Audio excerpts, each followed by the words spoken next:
I work with a school like that in Bed-Stuy section of Brooklyn, PS 28.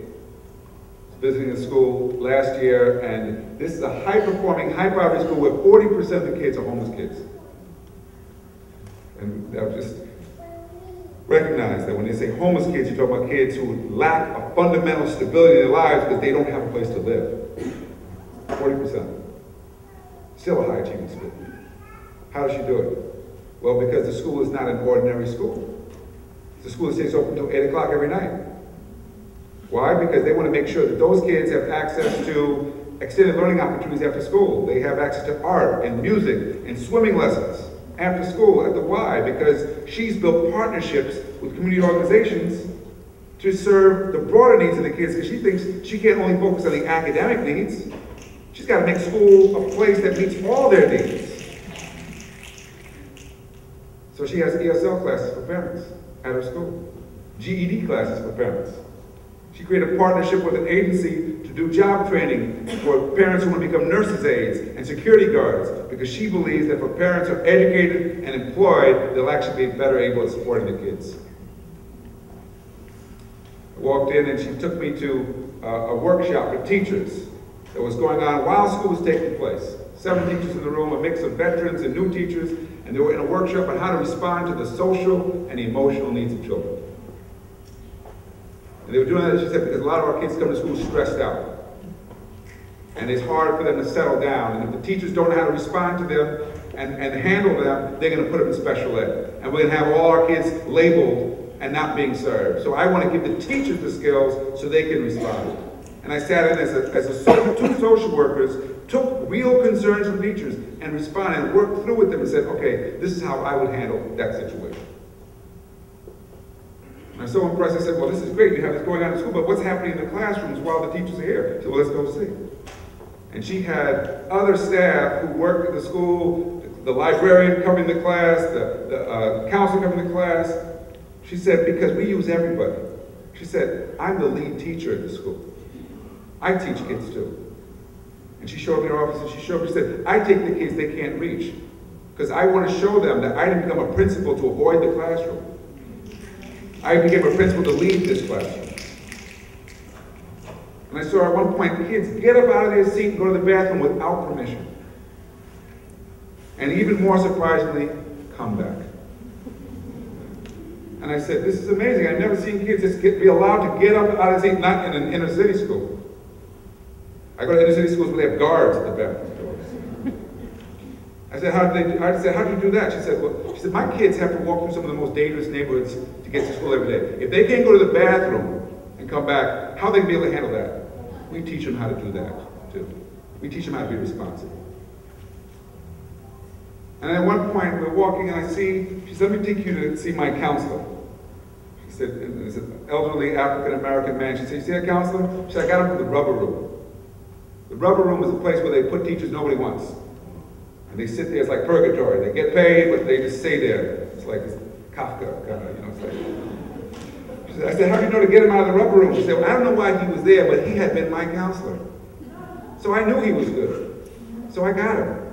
And now he works with my kids. He works with kids who are having trouble. And he was there counseling a little boy. And I said, little boy, why are you here? He said, I'm learning how to be good. I said, is it working? He said, I hope so. I'm trying. He's helping me. And he wasn't being berated. He wasn't being punished. He was being talked to about how to take responsibility for his behavior. Because they don't think that the role of discipline is to punish kids. But the role of discipline is to help kids to learn how to control themselves. They can become self-disciplined. Well, I was so impressed by the school. And then I saw her data system. Because she monitors every single individual student. There's no guesswork here. They want to know how every child is doing and exactly what their needs are, so they're very deliberate, very focused on learning. This is not just winging it. This is focused. And I was so impressed by what she was doing. The next day I had a meeting with the chancellor, Joel Klein.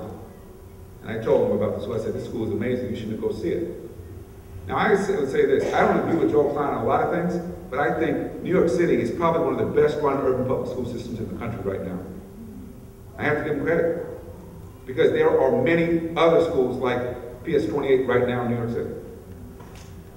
And so the next day, he went out to go visit that school.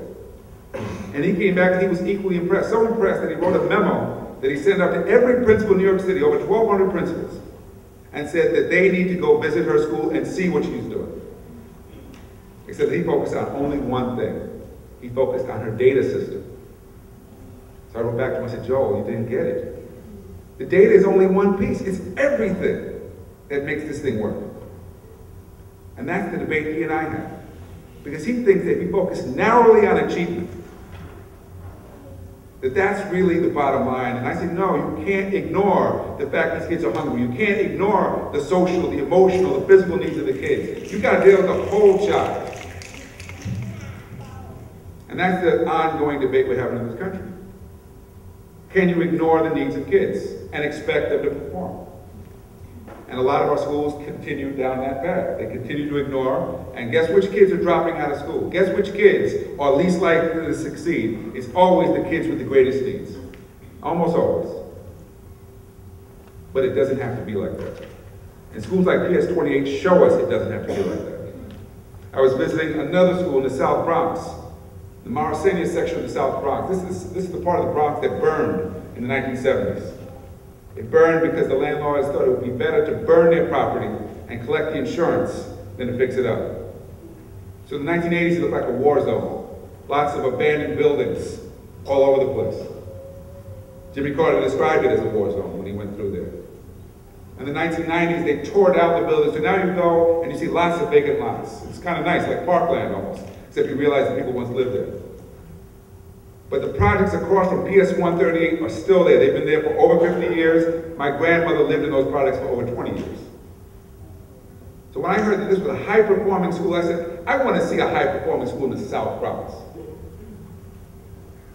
It's the community that Jonathan Kozol wrote about in Amazing Grace. So I get to the school, and I'm given a tour of the school by a 4th grade girl.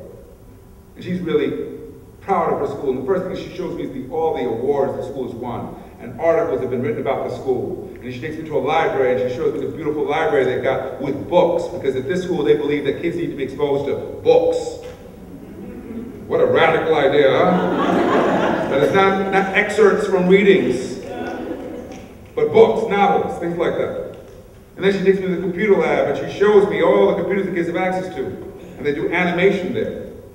And then she says, now I'm going to take you to the 2nd floor of the school. It's the most important part of our school.